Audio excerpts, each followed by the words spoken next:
What's going on? Jake here with Uncommon EDC. Today we're going to be taking a look at the Fenix E03R v2 flashlight. This version is obviously the Supreme collab, and it's the latest in a long line of Supreme collaborations with EDC companies, many of which have been featured on the channel over the last couple years. So I think I'll put together a playlist of Supreme collabs just so you can find all of those in one place in case you're curious. But just like all of the previous Supreme collabs, in terms of the specs, in terms of the features of this flashlight, they're all going to be identical to the non-collab version of the E03R V2 that Fenix offers over on their website. And so the only reason you really get the Supreme collab version is if you care about that Supreme branding, or you want one of the exclusive colorways that they're offering through the collab. They're offering 3 different colors. 2 of them they ended up introducing as normal colors without the Supreme branding, so I think the only exclusive colorway is really the black version of this light, but obviously all 3 are going to offer that Supreme branding. And so in terms of the video, everything that I say about this flashlight is also going to be applicable to the non-collab version of the same light. And so the big question that often comes up with these Supreme collabs is obviously the price point. How much are they marking it up for that Supreme branding? And this is actually one of the most egregious that we've seen on the channel so far, not really in terms of dollar amounts, but in terms of the percentage of the original price point. And I'm talking drop price here. Obviously secondary price can vary pretty wildly. I don't think this one's going to be too crazy on the secondary, only because it's still in stock 2 weeks later in all 3 colors on the Supreme site. But in terms of the drop price, pretty egregious. So they're selling this collab version for $48. The standard version on the Fenix website is $30. They seem to offer free shipping in the United States as well, where Supreme you have to pay if you don't meet that threshold. And the other thing is you can use coupon codes on Fenix's website. And so I have a coupon code with them. I believe it's AF Uncommon EDC, but I'll make sure to put that down in the description of the video next to the link to the product if you're interested in picking this one up. That brings the price point down to $27. So a difference of $18 from the standard pricing, $21 if you're going with the discounted pricing, and that's a pretty crazy difference on an otherwise $27 flashlight. And so for me, I'm really committed to getting all of the Supreme EDC gear that they offer, making videos on it, so it was worth it. But obviously up to you if that price difference is going to be worth it just to get that Supreme branding or those exclusive colorways. Now onto the flashlight, which again is going to be identical for the non-collab version. Really great small footprint on this one, only about 2 inches by 1 inch and a 1/2 inch thick. Weighs in at just a hair over an ounce. I think it was 1.06 ounces with the keyring installed, all being powered by a 400 milliamp lithium polymer battery that is non-replaceable, USB-C rechargeable, but you can't open this one up. They do offer a limited lifetime warranty as well as I believe 2-year free replacement on these, so shouldn't have to worry about that going out on you. You should be able to get that replaced if you need to. Now in terms of the rest of this, we have an aluminum body. We have a very feature-rich light for such a small light. In fact, we get 7 different lighting modes, plus a memory mode for the white lights, which implies the existence of some other lights. So we have 2 white LEDs, a red LED in the center, and so 7 modes in total. We have that memory mode for the white lights. We also have a lockout mode, which is great because this button is pretty easily accessible, so really important to have that lockout mode. And overall, just really pretty simple user interface once you get used to it. It's pretty different from a lot of the lights that I carry, so it does feel a little bit different, but once you get used to it, it is pretty simple UI.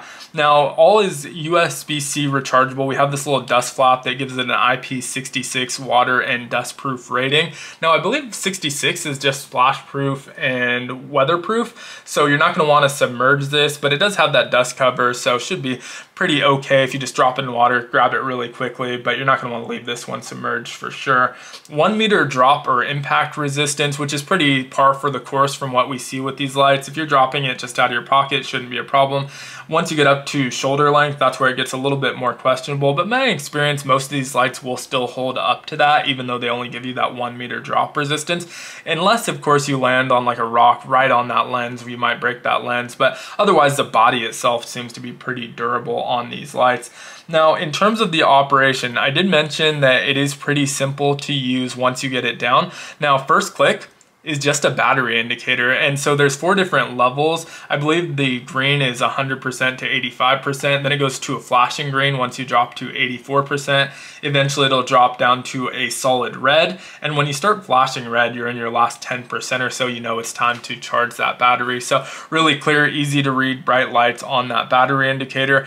And it's nice that the single click does that because, as I mentioned, this button's pretty prominent right on the side, pretty easy to accidentally press. So if you accidentally press it, you're not in lockout mode. All you're gonna do is show the battery level. It's not gonna drain your battery all that much. Now that being said, it's still relatively easy to get into the main modes by holding that for half a second.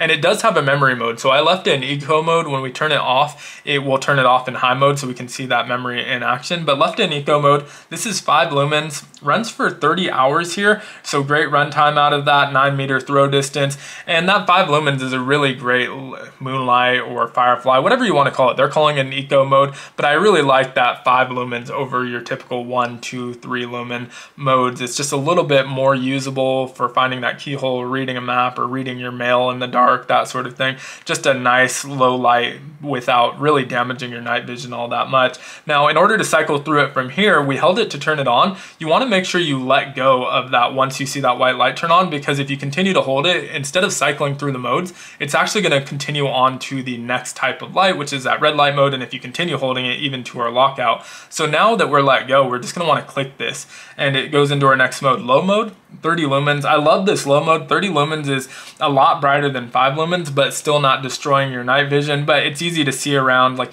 if you're just going around your house, you're not outdoors where you want a little bit more lumens. 30 lumens is a great mode, and we get a nice balance of light and battery time. So 6.5 hours off that 400 milliamp lithium polymer battery, 20-meter throw distance. Can click it again for the medium mode, and this is again where you're starting to get into your outdoors. You want a little bit more light than just lighting up the immediate area. 150 lumens out of our medium mode, and that's going to run for 2 hours with a 50-meter throw distance. Last but not least, we have our high mode. 500 lumens, still get an hour and 20 minutes out of that, which is great. I love seeing such a long run time out of our high mode, and no quick step down on this either. It will eventually step down as the battery starts to deplete. In fact, all of the modes will, as you're losing enough battery to power the mode, it will eventually step down, but you're still getting an hour and 20 minutes of runtime if you're only using it on high. And towards those last 20 minutes, obviously it's gonna run down on you, but it doesn't step down on you quickly. I should have left it actually in that high mode. So we're gonna hold it and turn it off now. And so next time we turn it on, it will go back on in the high mode since that's where we left it. And I wanted to note that specifically because I like to leave it in eco or low, because in order to get to the red light mode, you actually have to cycle through the other mode. So half a second to turn it on, 1.2 seconds to get to our red light mode. So you can see when I did that, it did flash the high mode. So if you're not expecting it, they can be really, really bright, and you're trying to get into this low light, low night vision red mode. And so that bright light can be a little bit shocking if you leave it there. So I would personally leave it in the eco or low mode, but you can obviously leave it in the high mode if that is your preference.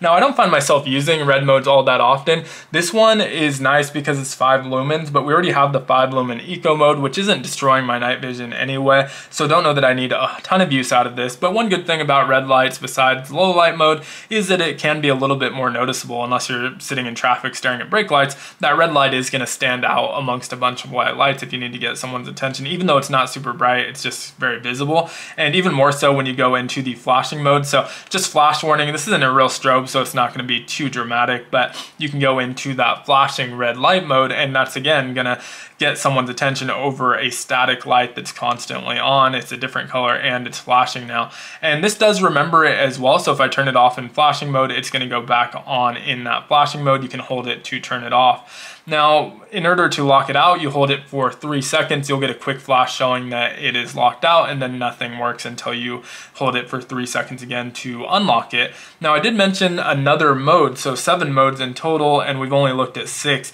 I would actually consider this 2 different modes, even though neither of them are all that useful, and that is the breathing mode. And so if you double click this button, that battery indicator from before turns into this breathing mode. It's not ultra bright, it's only about a lumen, and camera's having a hard time focusing on there. Only about a lumen, so this isn't gonna be an area light or anything like that. Not super useful. The use case I came up with this, and you can switch it to green as well by clicking on that. The use case I came up with for the breathing mode is just if you're outside, you don't need the light at the moment, so you're gonna set it down and you don't wanna lose it, because once that light's off, it can be pretty dark obviously, and you might not notice it, you might forget it behind, but if you have it in that breathing mode, it's nice and visible, it's easy to find in the dark. That's the only real use case I came up with for those modes. If there's something I'm not thinking of, definitely let me know down in the comments, but for me, that was really it. Overall though, I think this is a really cool light, whether you get the collab version or not. Like I said, I'm pretty committed at this point to getting any of the Supreme collabs with EDC gear and making videos on those, but at the price point, I think this one makes a lot more sense to just go with that non-collab version unless you have to have this version, which isn't always the case. Sometimes I think for the more expensive items, a $15, $20 markup is not a big deal, but on an item this cheap is where it starts to become a little bit more of a big deal. But would love to hear your thoughts on it down in the comments below. As usual, if you enjoyed the video, consider liking, commenting, subscribing, joining the channel as a member, or even checking out some of those other videos. As I always say, it helps out the channel a ton, and I hope you have a great one. Take care.